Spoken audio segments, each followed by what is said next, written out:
நண்பர்களுக்கு வணக்கம். நாம் இன்று 7 கன்னிமார்கள் வரலாறு பற்றி தான் பார்க்க போகிறோம். ஒரு காலத்தில் அடர்ந்த காடுகளும் அமைதியான மலைகளும் தெளிந்த நீரோடைகளும் சூழ்ந்த ஒரு புனித பூமி இருந்தது. அந்த இடத்தில் மனிதர்களின் கண்களுக்கு அரிதாகவே தோன்றும் 7 தெய்வீக சக்திகள் வாழ்ந்ததாக மக்கள் நம்பினர். அவர்கள்தான் 7 கன்னிமார்கள். இன்றும் தமிழ்நாட்டின் பல கிராமங்களில் எல்லை தெய்வங்களாகவும் குல தெய்வங்களாகவும் ஊரை காக்கும் காவல் தெய்வங்களாகவும் 7 கன்னிமார்கள் வழிபடப்படுகின்றனர். புராணங்களில் கூறப்படுவதாவது, உலகில் அதர்மம் அதிகரித்த காலத்தில் தேவர்களும் முனிவர்களும் சிவபெருமானையும் பார்வதி தேவியையும் வேண்டினர். உலகை காக்கும் பெண் தெய்வ சக்திகள் வேண்டும் என்று அவர்கள் பிரார்த்தனை செய்தனர். அப்போது பராசக்தியின் தெய்வீக ஒளியிலிருந்து 7 பேராற்றல் கொண்ட கன்னி சக்திகள் வெளிப்பட்டதாக கூறப்படுகிறது. ஒவ்வொருவருக்கும் தனித்தனி ஆற்றலும் தனித்தனி பொறுப்பும் அளிக்கப்பட்டது. அவர்கள் உலகின் பல திசைகளில் சென்று தீய சக்திகளை அடக்கினர். மக்களை நோய்களிலிருந்து காத்தனர். மழை வளம் பெருக அருள் செய்தனர். கிராம எல்லைகளை பாதுகாத்தனர். அதனால் அவர்கள் எல்லை காவல் தெய்வங்களாக போற்றப்பட்டனர். தமிழகத்தின் பல ஊர்களில் பெரிய மரத்தின் அடியிலோ குளக்கரையிலோ அல்லது எல்லை பகுதியில் 7 கற்கள் அல்லது 7 சிலைகள் ஒன்றாக நிறுவப்பட்டிருப்பதை இன்று கூட காணலாம். அது இந்த 7 கன்னிமார்களின் நினைவாகும். அவர்களை மனமுருகி வழிபட்டால் குடும்ப ஒற்றுமை, குழந்தை பேறு, உடல் நலம், விவசாய வளம் மற்றும் ஊரின் பாதுகாப்பு கிடைக்கும் என்று மக்கள் நம்பிக்கை கொண்டுள்ளனர். இப்போது அவர்களின் தெய்வீக பணியை பற்றிய அதிசயமான நிகழ்வை காண்போம். 7 கன்னிமார்களும் பூமிக்கு வந்த பிறகு மலைகள், காடுகள், ஆறுகள், குளங்கள், வயல்கள் என இயற்கை நிறைந்த இடங்களில் தங்கினர். அவர்கள் வாழ்ந்த இடங்களில் வறட்சி நீங்கி மழை பெய்தது, நோய்கள் குறைந்தன, கால்நடைகள் பெருகின, மக்கள் மகிழ்ச்சியாக வாழத் தொடங்கினர். ஆனால் அந்த வளத்தை பொறுக்காத ஒரு கொடிய அசுரன் அந்த நாட்டில் தோன்றினான். அவன் யாகங்களை கலைத்தான், முனிவர்களை துன்புறுத்தினான், கிராமங்களின் நீர்நிலைகளை மாசுபடுத்தினான். மக்கள் பயத்தில் வாழ வேண்டிய நிலை ஏற்பட்டது. முனிவர்கள் மீண்டும் 7 கன்னிமார்களை வேண்டினர். அம்மாக்களே, எங்களை இந்த தீய சக்தியிடமிருந்து காப்பாற்றுங்கள் என்று வேண்டினர். அந்த வேண்டுதலை கேட்ட 7 கன்னிமார்களும் ஒன்றாக திரண்டனர். ஒவ்வொருவரும் தனித்தனி சக்தியை வெளிப்படுத்தினர். ஒருவர் தீயை போன்ற வீரத்துடன் முன்னேறினார். ஒருவர் நீரை போல அமைதியாக இருந்தாலும் பெரு வெள்ளம் போல் எதிரிகளை சாய்த்தார். ஒருவர் காற்றின் வேகத்தில் அசுரனை சுற்றி அவன் மாய சக்திகளை உடைத்தார். மற்றொருவர் பூமியின் உறுதியைப் போல அசையாமல் நின்று மக்களை பாதுகாத்தார். அவர்கள் 7 பேரும் ஒரே மனதுடன் போரிட்ட போது அசுரனின் வலிமை மெதுவாக குறையத் தொடங்கியது. இறுதியில் பராசக்தியின் அருளால் அசுரன் தோற்கடிக்கப்பட்டான். மக்கள் ஆனந்த கண்ணீருடன் 7 கன்னிமார்களை வணங்கினர். நீங்கள் எங்களை என்றென்றும் காக்க வேண்டும், எங்கள் ஊரின் எல்லையில் தங்கி அருள் புரிய வேண்டும் என்று வேண்டினர். மக்களின் அன்பை கண்டு 7 கன்னிமார்களும் அந்த வேண்டுகோளை ஏற்றுக்கொண்டனர். அன்றிலிருந்து பல ஊர்களில் அவர்கள் ஊர்காவல் தெய்வங்களாக வழிபடப்பட்டனர். எல்லை கற்கள், ஆலமரம், வேப்பமரம், குளக்கரை போன்ற இடங்களில் அவர்களுக்கு சன்னதிகள் அமைக்கப்பட்டன. இப்போது பல ஊர்களில் தலைமுறைகளாக சொல்லப்படும் ஒரு முக்கியமான நம்பிக்கையை பார்ப்போம். ஏன் அவர்கள் கன்னிமார்கள் என்று அழைக்கப்படுகிறார்கள்? பல்வேறு ஊர்களில் பல்வேறு நாட்டுப்புற கதைகள் சொல்லப்பட்டாலும் அவை அனைத்தும் ஒரே கருத்தை வலியுறுத்துகின்றன. அதாவது உலக நலனுக்காக தங்கள் வாழ்வை முழுமையாக அர்ப்பணித்த தெய்வீக சக்திகளாகவே அவர்கள் போற்றப்படுகிறார்கள். அதனால்தான் அவர்கள் கன்னிமார்கள் என்ற பெயரால் அழைக்கப்படுகின்றனர். மக்களுக்கு துன்பம் எப்போது வந்தாலும் முதலில் ஓடி வந்து காப்பது இந்த 7 கன்னிமார்களே என்று கிராம மக்கள் ஆழ்ந்த நம்பிக்கை கொண்டிருந்தனர். அந்த நம்பிக்கையின் காரணமாக ஒவ்வொரு ஆண்டும் திருவிழாக்கள் நடத்தப்பட்டன. வேப்பிலை, மஞ்சள், குங்குமம், எலுமிச்சை, பூமாலைகள் கொண்டு அவர்களை அலங்கரித்தனர். பெண்கள் முளைப்பாரி எடுத்தனர். கும்மி அடித்து அம்மனை புகழ்ந்து பாடினர். கிராமம் முழுவதும் ஒற்றுமையுடன் திருவிழா கொண்டாடப்பட்டது.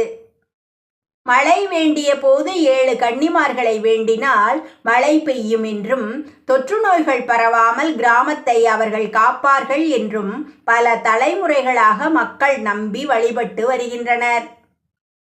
இதனால் அவர்கள் வெறும் புராண பாத்திரங்களாக அல்லாமல் கிராம மக்களின் வாழ்வோடு கலந்த தெய்வ நம்பிக்கையாக மாறிவிட்டனர். இன்றும் தமிழகத்தின் பல பகுதிகளில் பெரிய ஆலமரம், வேப்பமரம் அல்லது ஊர் எல்லை பகுதிகளில் 7 கற்கள் அல்லது 7 சிலைகள் ஒன்றாக அமைக்கப்பட்டிருப்பதை காணலாம். அவை 7 கன்னிமார்களின் சின்னமாக மதிக்கப்படுகின்றன. 7 கன்னிமார்களின் பெயர்கள் என்ன? அவர்கள் ஒவ்வொருவரும் எந்த சக்தியை குறிக்கிறார்கள்? புராணங்களில் கூறப்படும் சப்தமாதர்கள் மற்றும் தமிழர் நாட்டுப்புற வழிபாட்டில் உள்ள 7 கன்னிமார்கள் ஆகியவற்றுக்கு என்ன தொடர்பு? பலர் 7 கன்னிமார்கள் மற்றும் சப்தமாதர்கள் இரண்டும் ஒன்றே என்று நினைக்கிறார்கள். ஆனால் மரபுகளுக்கு இடையே வேறுபாடுகள் உள்ளன. ஆகம மற்றும் புராண மரபுகளில் சப்தமாதர்கள் என்பது 7 தெய்வீக சக்திகளின் கூட்டமாக கூறப்படுகிறது. பொதுவாக அவர்கள் பிராமி, மகேஸ்வரி, கௌமாரி, வைஷ்ணவி, வாராகி, இந்திராணி, சாமுண்டி என்ற பெயர்களால் போற்றப்படுகிறார்கள். பிரம்மா மற்றும் பிற தெய்வங்களின் சக்தி வடிவங்களாக கருதப்படுகின்றனர். அசுரர்களை அழித்து தர்மத்தை நிலைநாட்டும் தெய்வங்களாக புராணங்கள் அவர்களை புகழ்கின்றன. மறுபுறம் தமிழக நாட்டுப்புற மரபில் வழிபடப்படும் 7 கன்னிமார்கள் ஒவ்வொரு ஊரின் மரபுக்கு ஏற்ப வேறுபட்ட பெயர்களாலும் கதைகளாலும் அறியப்படுகிறார்கள். சில இடங்களில் அவர்கள் சப்தமாதர்களோடு தொடர்புபடுத்தப்படுகிறார்கள். சில இடங்களில் ஊரை காக்கும் தனித்துவமான கிராம தெய்வங்களாக வழிபடப்படுகிறார்கள். இதனால் எல்லா ஊர்களிலும் ஒரே மாதிரியான கதை அல்லது ஒரே பெயர்கள் இருப்பதில்லை. இது நாட்டுப்புற மரபுகளின் இயல்பான சிறப்பாகும். ஆனால் ஒரு விஷயம் மட்டும் எல்லா மரபுகளிலும் ஒன்றாக உள்ளது. அதாவது 7 கன்னிமார்கள் பாதுகாப்பு, வளம், மழை, குழந்தை பேறு, குடும்ப நலம் மற்றும் கிராமத்தின் அமைதி ஆகியவற்றை அருளும் சக்திகளாக மக்களால் நம்பப்பட்டு வழிபடப்படுகிறார்கள். அவர்களின் திருவிழா நாளில் பெண்கள் விரதமிருந்து மஞ்சள், குங்குமம், பூக்கள், வேப்பிலை கொண்டு வழிபடுவது இன்றும் பல பகுதிகளில் தொடர்கிறது. ஆனால் 7 கன்னிமார்களுக்கு மிகவும் பிடித்ததாக கருதப்படும் வழிபாட்டு முறைகள் என்ன? எந்த நேரத்தில் அவர்களை வணங்கினால் சிறப்பான பலன் கிடைக்கும் என்று மக்கள் நம்புகிறார்கள்? இந்த வழிபாட்டு மரபுகள் மற்றும் அவற்றின் ஆன்மீக அர்த்தங்களை விரிவாக பார்ப்போம். தமிழகத்தின் பல கிராமங்களில் 7 கன்னிமார்கள் கோயில் என்பது வெறும் வழிபாட்டு தலம் மட்டுமல்ல, அது அந்த ஊரின் ஒற்றுமைக்கும் நம்பிக்கைக்கும் அடையாளமாக கருதப்படுகிறது. திருவிழா நாட்களில் அதிகாலையிலேயே கோயில் வளாகம் சுத்தம் செய்யப்படும். மாவிலையும் வேப்பிலையும் கொண்டு தோரணங்கள் கட்டப்படும். மஞ்சள் நீர் தெளித்து கோயில் முழுவதும் புனிதமாக அலங்கரிக்கப்படும். பின்னர் 7 கன்னிமார்களுக்கும் மஞ்சள், குங்குமம், மலர்கள், எலுமிச்சை மாலைகள் ஆகியவற்றால் அலங்காரம் செய்யப்படும். பெண்கள் விரதமிருந்து கையில் மஞ்சள் கயிறு கட்டிக்கொண்டு மனமாற வேண்டிக் கொள்வார்கள். பல ஊர்களில் முளைப்பாரி, கும்மி, கரகம் போன்ற பாரம்பரிய வழிபாட்டு நிகழ்வுகளும் நடைபெறுகின்றன. இவை பக்தி மட்டுமல்ல, ஊரின் ஒற்றுமையையும் வெளிப்படுத்தும் கலாச்சார மரபுகளாகவும் திகழ்கின்றன. மக்கள் தங்கள் வேண்டுதல்கள் நிறைவேறிய பிறகு பொங்கல் வைத்து நன்றி செலுத்துவது, அன்னதானம் செய்வது போன்ற நேர்த்திக்கடன்களையும் நிறைவேற்றுகிறார்கள். நாட்டுப்புற நம்பிக்கையின்படி 7 கன்னிமார்களை மனமுருகி வணங்கினால் குடும்பத்தில் ஒற்றுமை நிலைக்கும், விவசாயம் செழிக்கும், மழை வளம் பெருகும், குழந்தை பேறு கிடைக்கும் என்று பல பக்தர்கள் நம்புகின்றனர். ஊரில் அமைதியும் பாதுகாப்பும் நிலவும் என்று கருதப்படுகிறது. இவை அனைத்தும் மக்கள் மரபு சார்ந்த நம்பிக்கைகள் ஆகும். ஒவ்வொரு ஊரின் வழக்கங்களும் சற்று மாறுபடலாம். இன்றும் பல கிராமங்களில் பெரிய ஆலமரம் அல்லது வேப்பமரத்தின் அருகில் அமைந்துள்ள 7 கன்னிமார்கள் சன்னதியில் தலைமுறைகள் கடந்தும் மக்கள் பக்தியுடன் வழிபட்டு வருகின்றனர். ஆனால் 7 கன்னிமார்களை பற்றிய சில அதிசயமான நாட்டுப்புற கதைகள் இன்றும் மக்களிடையே சொல்லப்பட்டு வருகின்றன. அந்த கதைகள் என்ன? அவற்றின் பின்னால் இருக்கும் ஆன்மீக பொருள் என்ன? அந்த சுவாரஸ்யமான நாட்டுப்புற கதைகளையும் அவை சொல்லும் வாழ்வியல் செய்திகளையும் விரிவாக பார்ப்போம். இப்போது தலைமுறைகளாக கிராமங்களில் சொல்லப்பட்டு வரும் ஒரு நாட்டுப்புற மரபு கதையை பார்ப்போம். பழங்காலத்தில் ஒரு சிறிய கிராமம் இருந்தது. அந்த ஊரில் பல ஆண்டுகள் மழை பெய்யவில்லை. குளங்கள் வறண்டு, வயல்கள் பிளந்து, மக்கள் துயரத்தில் மூழ்கினர். அப்போது அந்த ஊரின் மூத்தோர் அனைவரும் ஒன்று கூடி ஊர் எல்லையில் இருந்த 7 கன்னிமார்களின் சன்னதியில் சிறப்பு பூஜை நடத்த முடிவு செய்தனர். பெண்கள் மஞ்சள் உடை அணிந்து கைகளில் முளைப்பாரி ஏந்தி கும்மி பாடல்களுடன் ஊர்வலமாக சென்றனர். ஆண்களும் குழந்தைகளும் இணைந்து ஊரின் நலனுக்காக மனமாற பிரார்த்தனை செய்தனர். நாட்டுப்புற மரபு கூறுவதாவது, அந்த இரவு வானம் மெதுவாக கருமேகங்களால் மூடப்பட்டு பின்னர் நல்ல மழை பெய்ததாக மக்கள் கூறிக்கொண்டனர். இந்த கதை வரலாற்று நிகழ்வாக நிரூபிக்கப்பட்டதல்ல. பல கிராமங்களில் தலைமுறைகளாக பரவி வந்த மக்கள் மரபு கதை என கருதப்படுகிறது.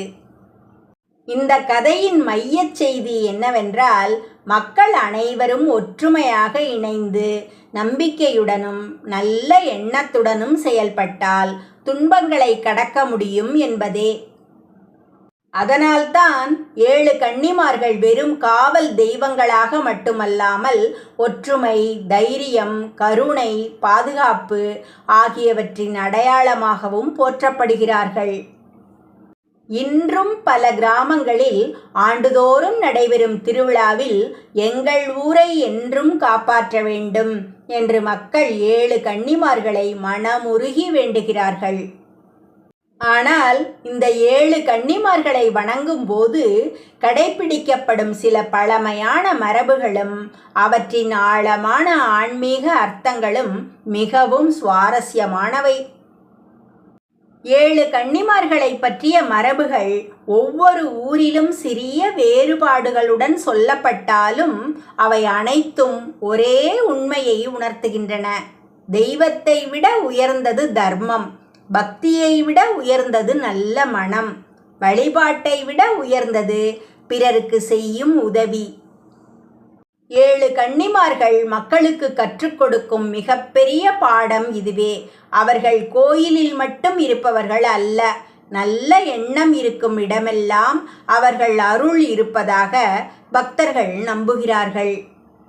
அன்புடன் வாழும் குடும்பத்தில், உண்மையுடன் உழைக்கும் விவசாயியின் வயலில், பசியுடன் இருப்பவர்க்கு உணவு அளிக்கும் கரங்களில், அநீதிக்கு எதிராக துணிந்து நிற்கும் மனிதர்களின் உள்ளங்களில் 7 கன்னிமார்களின் சக்தி ஒளிர்கிறது என்று மக்கள் கூறுகின்றனர். அதனால்தான் பல கிராமங்களில் இன்று வரை புதிய வீடு கட்டினாலும், புதிய வயலை உழுதாலும், புதிய தொழிலை தொடங்கினாலும் முதலில் 7 கன்னிமார்களை வணங்கி ஆசி பெறும் வழக்கம் தொடர்கிறது. இன்றும் தமிழ்நாட்டின் பல பகுதிகளில் ஊர் எல்லையில் அமைந்துள்ள 7 கன்னிமார்கள் சன்னதிகள் அந்த ஊரின் பாதுகாப்பு, ஒற்றுமை மற்றும் பண்பாட்டு அடையாளமாக திகழ்கின்றன. புராண மரபும் நாட்டுப்புற மரபும் இணைந்து வாழும் அரிய வழிபாட்டு மரபுகளில் 7 கன்னிமார்கள் வழிபாடு ஒரு முக்கியமான இடத்தை பெற்றுள்ளது. இந்த கதையை நினைவில் கொள்ள வேண்டிய ஒரு உண்மை. 7 கன்னிமார்களை பற்றிய கதைகள் எல்லா ஊர்களிலும் ஒரே மாதிரியாக இருப்பதில்லை. பல விவரங்கள் நாட்டுப்புற மரபுகள், உள்ளூர் நம்பிக்கைகள் மற்றும் தலைமுறைகளாக வாய்மொழியாக பரவிய கதைகள் அடிப்படையில் மாறுபடுகின்றன. ஆனால் அவர்களை கிராமத்தை காக்கும் தாய் சக்திகளாக வணங்கும் பக்தி மட்டும் எல்லா இடங்களிலும் ஒன்றாகவே உள்ளது. இந்த கதையை நீங்கள் விரும்பியிருந்தால் உங்கள் குடும்பத்தினருடனும் நண்பர்களுடனும் பகிருங்கள். அடுத்த வரலாற்று கதையில் மீண்டும் சந்திப்போம். வணக்கம்.